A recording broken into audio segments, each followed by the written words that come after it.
My name is Jason Kolbert. I'm the senior biotechnology analyst and the head of research at Boral Capital. Very excited to have Citius Pharmaceuticals, ticker symbol CTXR, buy-rated stock here with a good friend of mine, Leonard Mazur, who I've known for many, many years. And, I've followed him probably for the last 10 years. And I've kind of watched Citius grow and develop. It's very exciting to me to have Lenny here today because the company is approaching that sweet point where it's transitioning from clinical trials and development to commercialization. With that said, I'm also very excited to have Dr. Myron Kuzmin here. He is, and I've spent time speaking with him, Myron, so I'm not just flattering you. Very, very bright. I would say kind of a brilliant oncologist. What I want from an oncologist is someone who understands the science of what's happening. What's happening, what kind of cancer do I have? What are its weaknesses and its susceptibilities? And how in the drug armamentarium can we select the right treatment protocol for me? When you think about it, in the field of medicine, being an oncologist is very much being a scientist, right? It is understanding kind of the markers around that cancer. And so we're going to talk a little bit about LYMPHIR and what the markers are that would suggest that you should use LYMPHIR and how it's used. And LYMPHIR, by the way, is kind of the oncology drug that Lenny acquired under Citius and has spun out now into an independent company, which is majority owned by Citius. So it's more than appropriate for us to talk about it. And as we get into that, I have one quick note, which is DBRL Capital does have a banking relationship with Citius. We're proud of that. By the way, it's the first time, Lenny, I think since I've covered you that I can say that, and it's a good thing to say. It does not change or influence my opinion one fraction. In fact, if you look at my notes, they just haven't changed at all. In part, what initially attracted me to the company was the idea of not Citius and LYMPHIR, but another drug, Miniloc. And to talk a little bit about Citius and about where it's going and about Miniloc and LYMPHIR, let me turn it over to Leonard Mazur, who was recently, by the way, on the cover of Entrepreneur magazine. And everybody should take a look if you haven't seen it. It's like, by the way, it's a great picture. And we'll talk a little bit about Citius. Tell me, what caused you to kind of get behind Citius, found it, and are you personally invested in the company? And, what's your motivation to kind of, because I know it's been a battle these last couple of years. Certainly. First of all, Jason, I thank you for giving us this opportunity. We totally appreciate it. The fact that you're taking the time to meet with us in this fashion and have both Myron and myself being able to provide the investment community with some additional insights into our company and what we're all about. So that's critical. So the company was founded in 2014 by myself and Myron Holubiak, who is the co-founder of the company. Myron was formerly the president of Roche Labs US and did a great job there. And I'd known Myron for a long, long time. We both came into the industry at the same time, actually, and both started out in pharmaceutical sales, which is a very familiar pathway for many pharmaceutical executives. And as a result, Me uh, too. we we say all right. So and it was coincidental. Both of us we didn't know each other, but we both got promoted at the same time out of sales into marketing research. And I met Myron at which is now IQVIA, but then it was called IMS seminar training seminar for new analysts on how to read the data. So and we stayed in touch over the years. So basically, we started the company. We started with by in licensing Miniloc from MD Anderson. It was invented by the chief of infectious disease, Dr. Isam Rad, who worked with a wide variety, many different antibiotics, trying to come up with something that would sterilize an infected catheter and a line in a short period of time. Because what Dr. Rad wanted to accomplish was that you could use this without compromising the IV time for a patient. So as a result, Miniloc, he finally developed it. It contains minocycline, sodium EDTA, and alcohol, three ingredients. And the way it's administered, it's injected into the catheter. The catheter line gets locked, so it does not go into man. It does not go into the patient. It strictly resides within the catheter and the line. It sits there for 2 hours roughly. And at the end of 2 hours, the nurse would come in, aspirate out the contents, flush the line, and the patients would have 22 hours of uninterrupted IV flow. That's really important. And So these are people that have, I'm going to call it semi-permanent catheters in their body.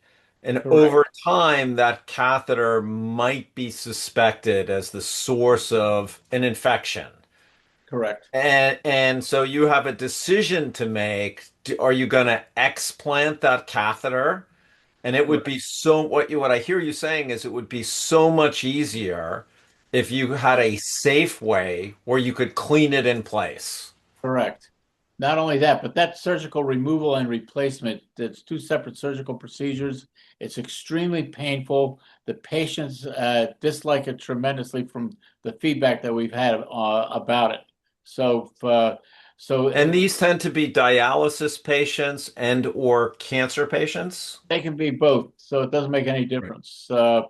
So it's right across the board, and this is administered then 5 to 7 days in a row, and at the end of that time frame, that catheter and that line are completely sterilized, including any biofilm, which is I call it bacterial slime that forms on the inner walls of the catheter and the line. They're totally gone. So And that combination of ingredients, minocycline, EDTA, and I think you also mentioned alcohol, alcohol, right? is safe for people. Correct. Minocycline's been used forever in both in the IV form as well as in the capsule form. So it's well known. Its characteristics are well defined in the population, and so as a result, we filed. We basically went to the FDA, got a protocol approved. One thing I should highlight for you because you asked a question about how we've approached things here financially in the beginning and afterwards, both Myron and myself funded everything, and to the point where, and then we continued funding it once the company merged in with Citius to become a public company. Uh, to the point of I've got $22.5 million invested directly in a company, not I'm sorry, stock say that again. 22.5 million. So, and Myron has 4 million of his own money invested directly in a company. So Right. that's So you're not just a highly paid CEO babysitting something, hoping it'll work. This is something that you deeply believe in. absolutely 100%. So we finally got it. It took a long time to get a protocol worked out with the agency, but we finally did. And we initiated a trial. That trial was completed.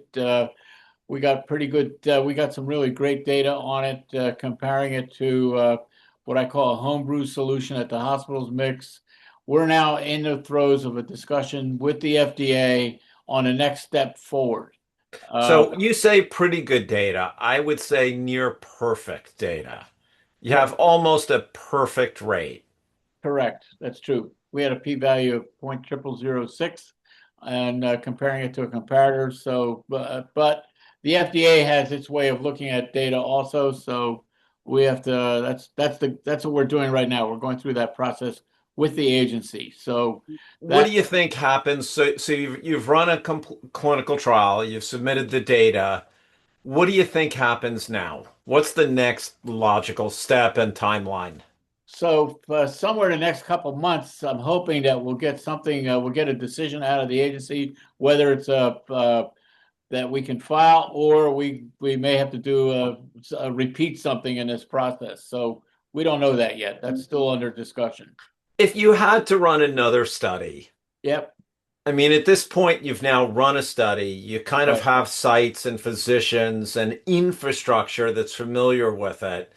Right. Let's say the agency says, okay, run another 100-person study. I don't think it would be 1,000 people. I think it's more No. likely to be 100 than 1,000. And, Correct. and so if they said to you, all right, everything's good, but we would just like confirmation, run a second independent trial, 150 patients.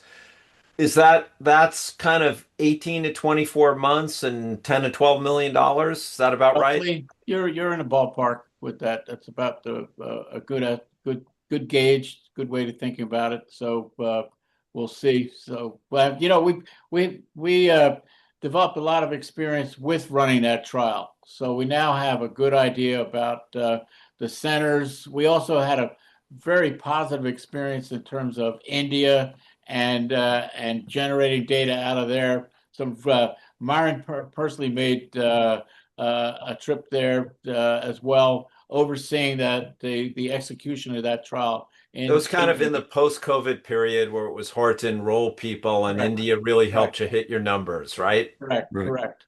So, Good. so with that, we're fully engaged, and so just stand by, and we'll hopefully How big, if you look out, how big is the market size?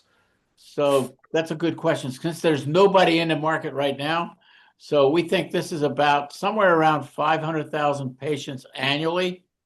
And we think that potentially this is about $1 billion in revenue here, assuming full penetration in the US and about another same number outside the US. So this problem is probably worse outside the US in a large number of these international hospitals. Their standards are nowhere near like as standards compared to US hospitals.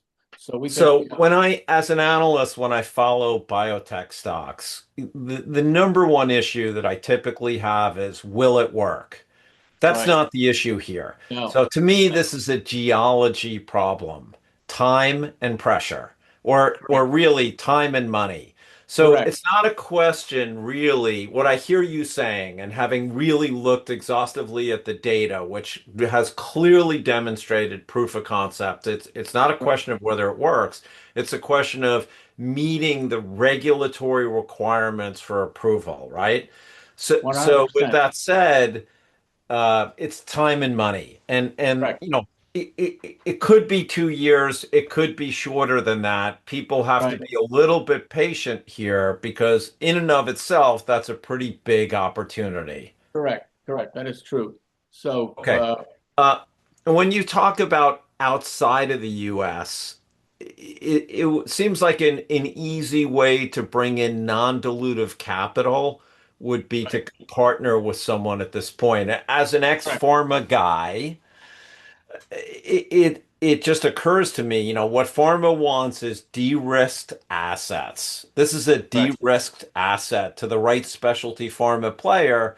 So why not regionally partner, for Europe or right. Asia, and use that as a source of non-dilutive capital to bridge across, That's a good suggestion, and we have a number of initiatives out there. Actually, we'll cover that later, Jason. It's more timely with LYMPHIR at the moment Okay, because sure. LYMPHIR is approved. Once you have a So U.S. approval, approaching those international markets becomes a whole good. different story. So now tell me a little bit about LYMPHIR on how did you find the drug? What did you spend to bring it in? And Right. how much of Citius Oncology does Citius own?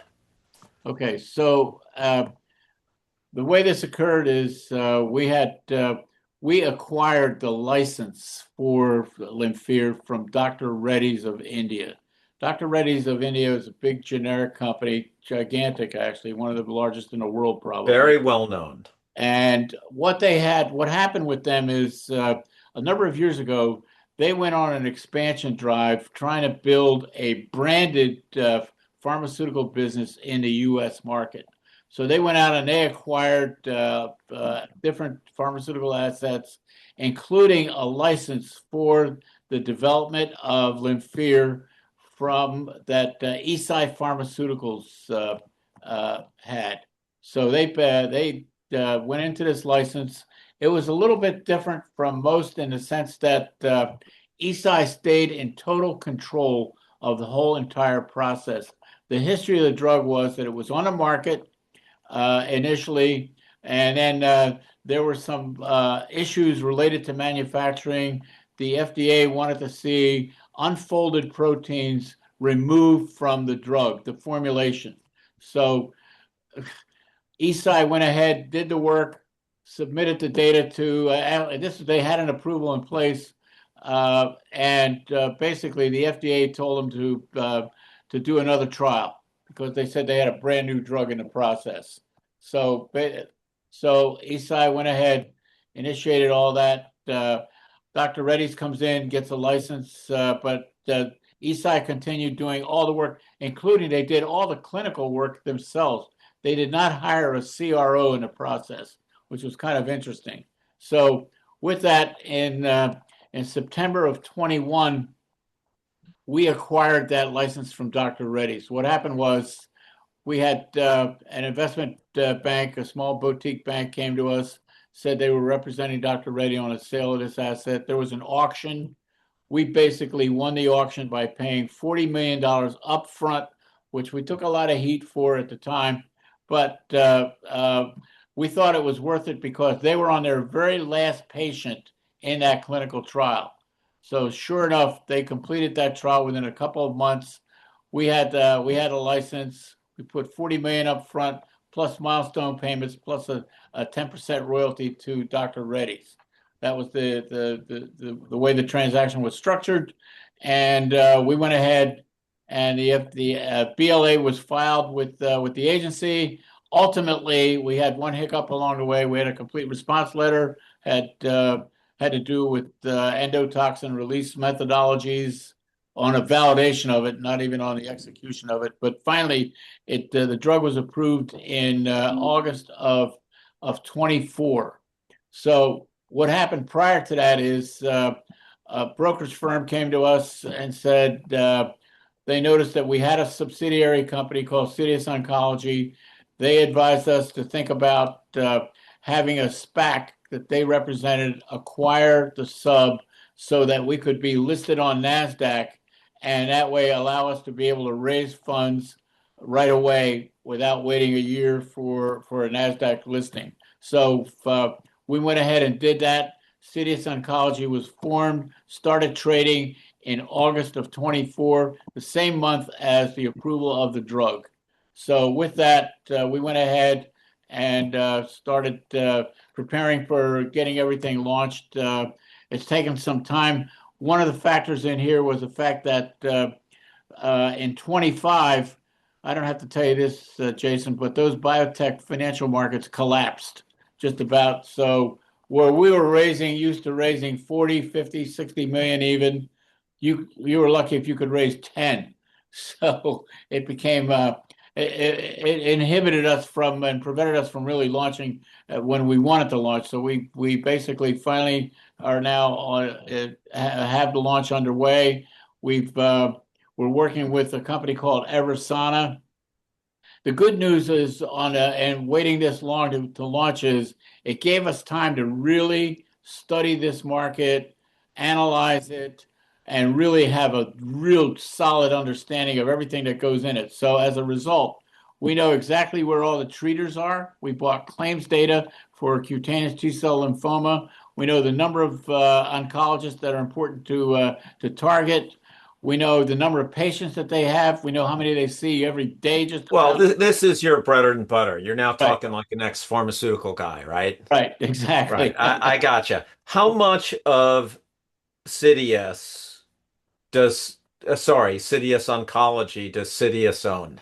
So right now we're somewhere around 65% roughly. So as Citius Oncology becomes successful, you'd argue that 65% of that should be reflected in Citius's valuation.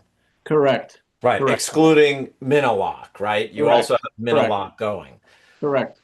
And will free cash flow back to Citius?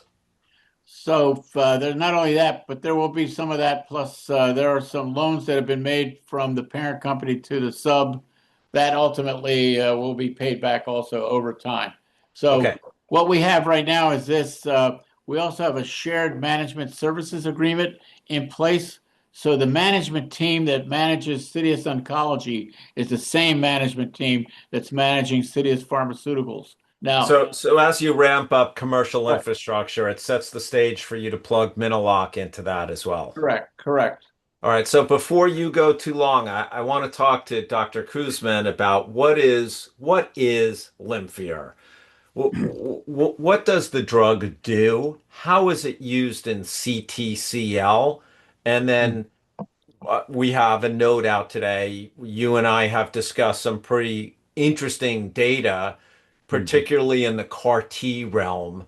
And, I want to save that for the end. But just tell me, first of all, what is LYMPHIR and what makes it special? Sure. LYMPHIR is the actual agent is human interleukin 2 or IL-2 protein that has diphtheria toxin fragments fused into it, and therefore I call it an immunotoxin. And what it does is that when it's infused into the body, it binds to IL-2 receptors. IL-2 receptors, predominantly when we're looking at CTCL or its cousin peripheral TCL, right now we're only improved in CTCL, is that they have IL-2 receptors. Now, when our IL-2 receptor, our agent binds to that IL-2 receptor, it internalizes that diphtheria toxin and it stops protein synthesis and the cell dies. But we have another unique mechanism other than just binding to the IL-2 receptor to the tumor cells. It also can bind to the IL-2 receptor on suppressive Tregs or regulatory T cells within the body. Why is that important? Is that not only are we getting a direct killing by the binding to the IL-2 receptor in the tumor cells, but by depleting transiently these Tregs within the body, it allows the patient's own immune system to more effectively have a more robust anti-tumor effect to attack that tumor.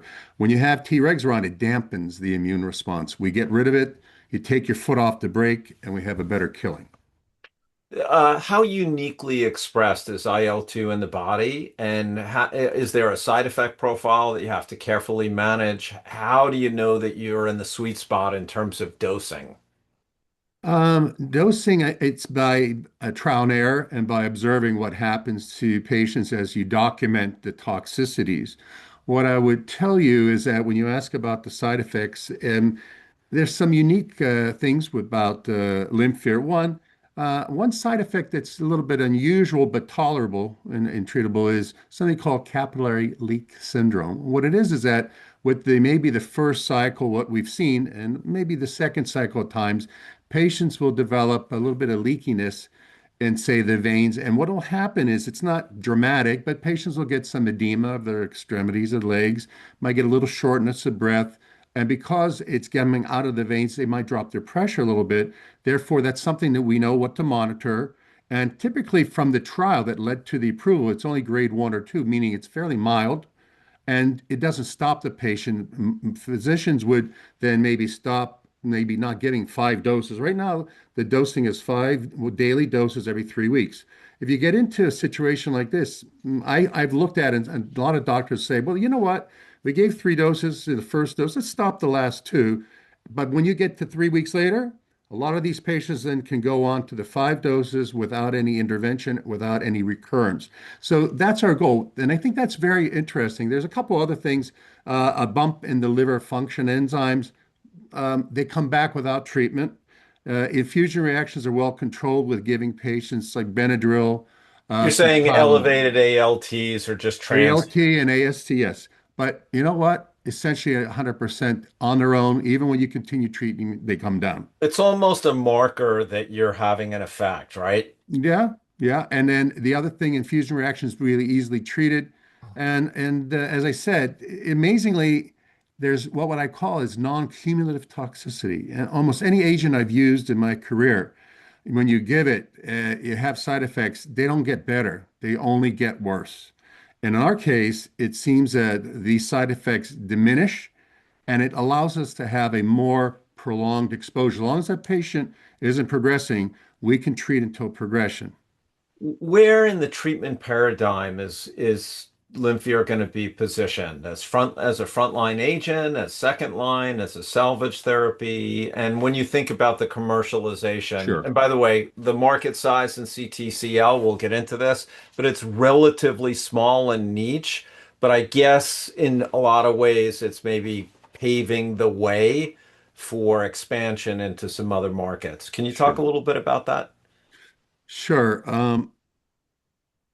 What's your question? The first So, question so again? first of all, Yeah. in the treatment Oh, protocol, okay, gotcha. Gotcha. yeah, where So where do I think about using LYMPHIR? yeah, in the treatment protocol for patients with CTCL, our agent is approved in patients with relapsed refractory CTCL who had at least one prior systemic therapy. Now, what I mean that is that LYMPHIR is intravenous. You wouldn't use it when a patient just has small amount of skin disease or so, but it's indicated for those patients that have, say, advanced disease and they need to get something to go through their whole body. Now, with Gotcha. respect to that, there's a limited number of agents. I can just mention things like brentuximab, that's an antibody drug conjugate, where you need CD30 as a target, and some patients are negative for that. Our agent would actually fit in nicely, I would say, as that first line for that kind of patient, or patients with this. That drug also has a toxicity called peripheral neuropathy, numbness and tingling fingers and toes. And that actually the drug has to be stopped or the patient will have it be irreversible. So patients that present with some neuropathy from diabetes or other causes, I foresee that our agent would be very effective. Now, I would state right now that a lot of doctors have very been comfortable with brentuximab vedotin, et cetera, and they probably would reach for that as maybe their first line therapy. But I just gave you indications where might not be the best patient that either CD30 negative or neuropathy. But if you go through et cetera, I look at the other agents, and Poteligeo is out there. It's a mogamulizumab. It's a cold antibody against something called chemokine receptor 4, CCR4, and it's much better in patients that have a small type, a subset of CTCL called Sézary syndrome. 5% of patients that have circulating tumor cells in the blood and some skin involvement, those patients, I'd say, mogamulizumab or Poteligeo does great. But it doesn't have the same impact that our drug has with respect to mycosis fungoides, the highest type of skin disease for these CTCL, where I could envision us maybe coming in before Prodigio. And the last agent is romidepsin, which I actually was in charge of when I spent time at Citius as the head of the international global clinical R&D for lymphoma and CLL. What happens with romidepsin, it has activity, no doubt, but it has teeth. Your blood counts drop. Patients are at risk of infections. They might need to get the growth factors. In addition to that, maybe occasionally platelets. And then you can't stay with that drug full dose because the patient's bone marrow has cumulative toxicity. And a lot of times you have to get off study because you can't just keep giving the patient the drug. So in that whole caveat, I see us as a strong number two, but in some cases, a number one for systemic therapy. So listening to you, I could take 10 minutes, play back what you just said, and Yeah, I'd have to listen to it about 50 times to kind of unwind what it really means, right? yeah, And you know, it's a reflective of the fact that I'm not an oncologist, even though I'm kind of familiar with the terms. sure. So here's my question. Yeah. The treating oncologists clearly they need to have this discussion with you or with an extremely knowledgeable rep. So Mhm. when you think about commercializing this drug, it's a narrow market, it's a very specialty market. How do you break into that market to educate the oncologists on the proper use of LYMPHIR in these patients? Well, we've already had several meetings in preparation for launch. So we've actually spoken with and had key opinion leader meetings with some of the top physicians in CTCL, some academic dermatologists, but a lot of the actual oncologists. And they're located at some of the top cancer centers in the country, which we've already been in contact with. We've already been making sure it's on formulary. Now, the question you ask is that what about the doctors that are in a community setting? Patients can't travel long distances. Well, that'll be the onus on us that we will actually be more than happy by using our drug reps and or we're going to have medical science liaisons that will have an in-service, not only with the physician, but with the infusion nurses as well as the physicians or other people treating this patient to know this is what you might see and this is how you need to control it, and we'll be available if there's any problems. Just call us.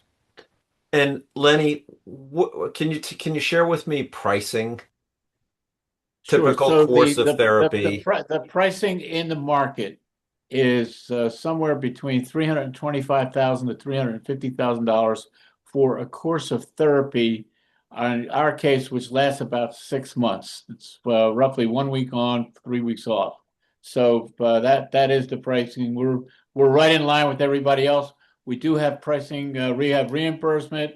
Our pricing has been approved. So it's what really helped here is the fact that the other competitors are in a market already approved. So we didn't have to climb any large mountain tops to get to that to overcome any pricing hurdles. Well, I'll tell you what, if I were to I was just playing with my model. If I threw in a $350,000 price tag and I assume 5% penetration of a 3,600 patient market, I get to 53 million. You go to 25%, you get to 270 million. What's the point? The point is that with a little bit of effort, this could be a substantially cash flow positive drug, right? And it changes the fortunes of Citius Oncology, which then de facto changes the fortunes of Citius and continues to power you on a journey towards Mino-Lok. And that's just in the very, very narrow CTCL market alone, right? Right. So is that how you look at it pretty much? That's how we look at it also. So it is a market that we think we can get our share of it. As a matter of fact, what we did is our national sales manager that we brought on board was the national sales manager for Kyoto Kirin, who launched Protolegio back in 2018. So we've got Perfect. that He's side of it already covered. dialed in. We All also right, have a so secret weapon in Dr. Churchman, obviously. All right. right. I So, call him our so secret weapon. I had shared with you a conversation I had had when we spoke a couple of days ago, a conversation I had had with Dr. Patrick Chung, who's the founder and chairman of Immune Biologics. Immune Biologics believes that Anktiva, their drug, which basically reformulates or reconstitutes NK cells in the body, it potentially becomes the backbone in cancer care.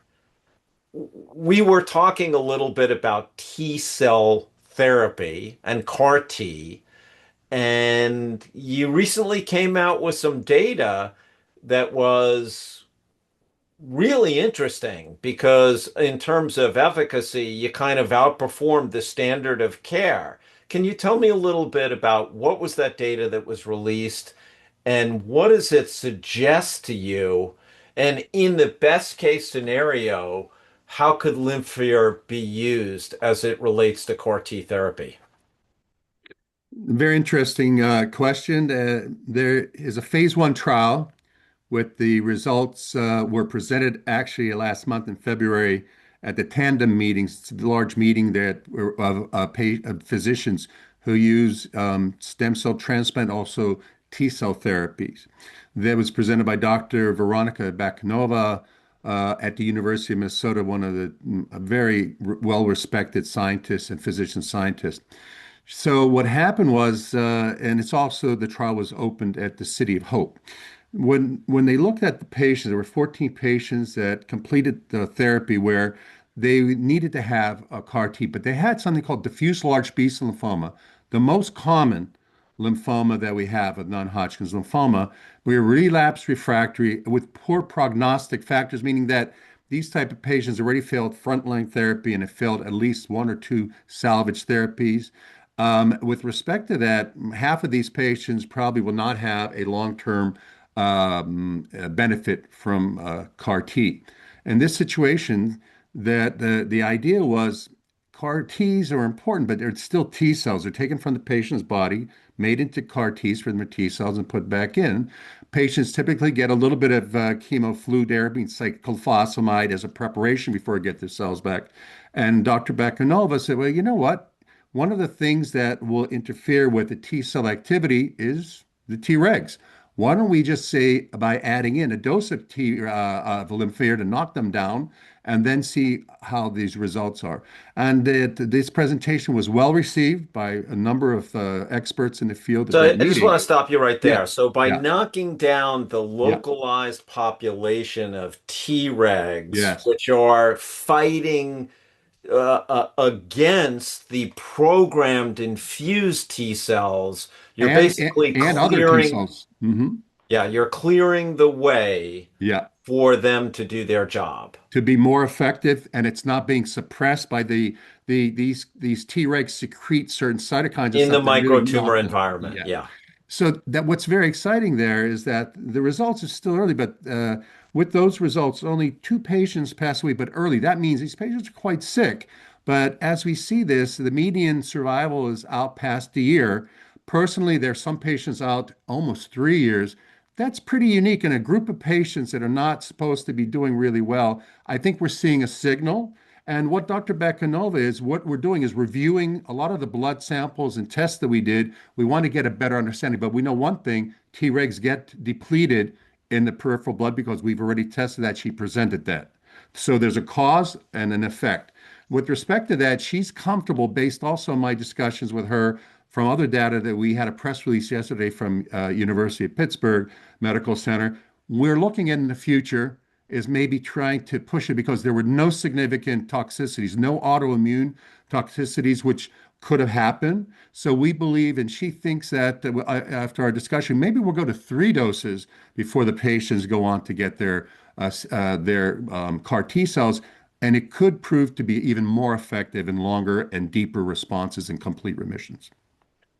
So what I hear you saying is that LYMPHIR has the potential to fit into the new immune oncology Yes, paradigm yes, in terms of preparing for success in much the same way that I believe Anktiva paves the way again for CAR T and NK cells, et cetera, to be successful in this new paradigm of how we treat cancer.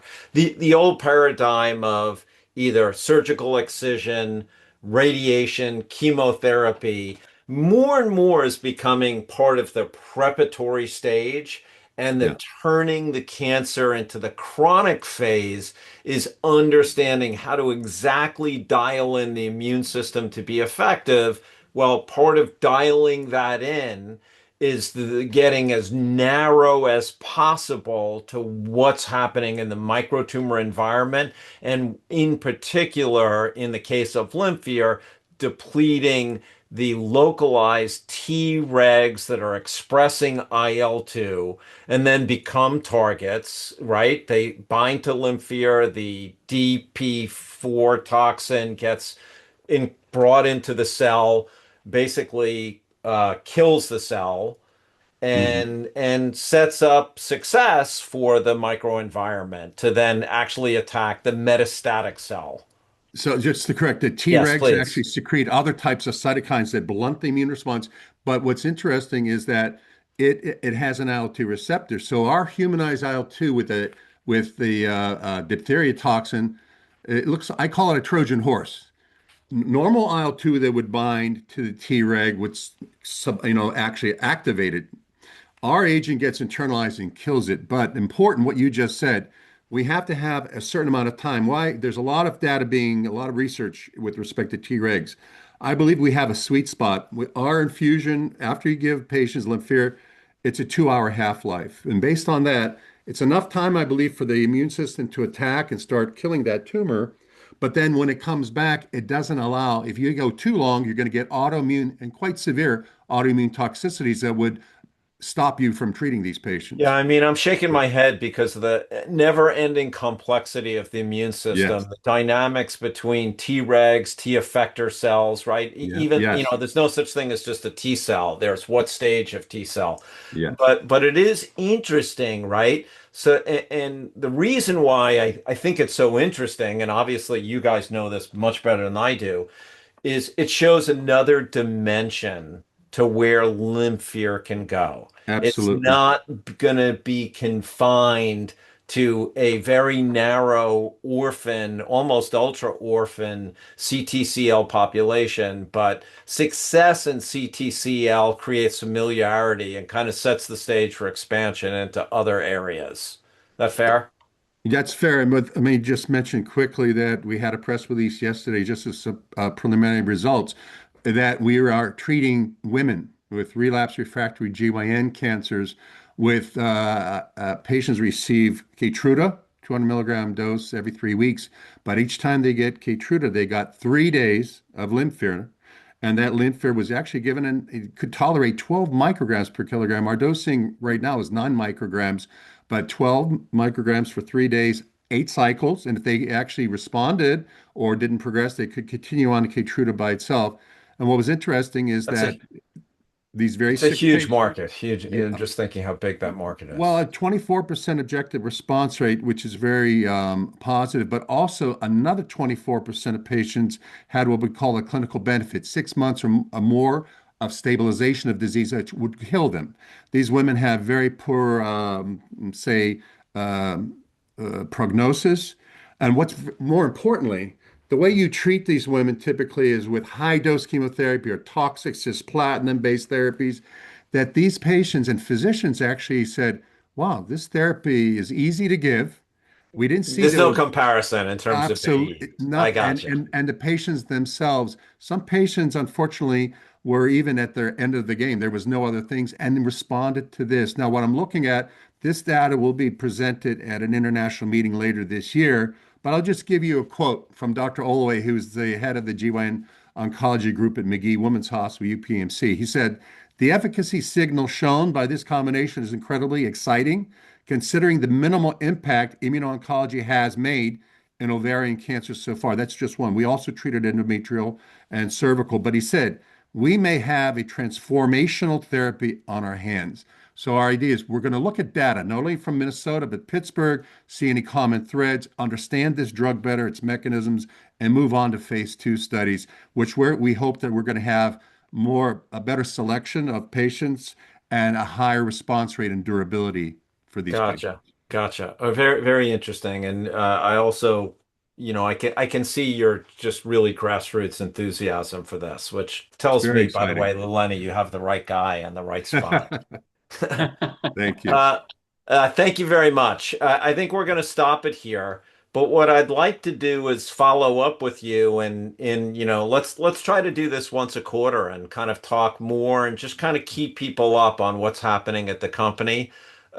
Nobody, e- e- e- everybody should understand, right? There are two very powerful engines at work here on the LYMPHIR side and on the Minilock side, and we just need a little bit of time for this to play out. That's my opinion as an analyst. Sure. Uh, and I would just close with we're living in very exciting times. A lot of interesting things happening globally. I'm thinking a little bit about what's going on in Iran, but in case you don't know it, Lenny is Ukrainian by birth, right?